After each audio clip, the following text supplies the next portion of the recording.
আমি এইটুকু কথা দিতে পারি, আগামী নির্বাচনে জনগণের সমর্থনে যদি আমাদের দল নির্বাচিত হতে পারে, তাহলে আমাদের নেতা যেন তারেক রহমান সাহেব যে কথা দিয়েছেন তিনি এই শিশুদের এবং এই পরিবারগুলোর পুনর্বাসনের জন্য সর্বাত্মক ব্যবস্থা গ্রহণ করবেন, আমরা সেই কথাটা আবার উচ্চারণ করতে চাই। কারণ তিনি ইতিমধ্যে আমাদেরকে দলকে নিয়ে যে আমরা আপনার বিএনপি পরিবার অথবা মায়ের ডাককে সাথে নিয়ে তিনি কাজ করেছেন। যে শিশুটি এখানে প্লাকার্ড নিয়ে এখনো দাঁড়িয়ে থাকে তার বাবাকে ফিরে পাওয়ার জন্য, আমি জানি না আমরা তার বাবাকে ফেরত দিতে পারবো কিনা, কারণ সে বেঁচে আছে কিনা আমরা জানি না।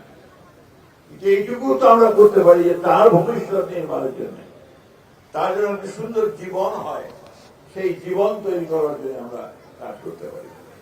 সবাই মিলে কাজ করতে গুরুত্ব দিয়ে প্রায়োরিটি দিয়ে যেন আমরা কাজ করতে পারি, তার অবদান, এই অবদান আমাদের পক্ষে পরিশোধ করা, তাদের ঋণ, এটা খুব কঠিন হবে।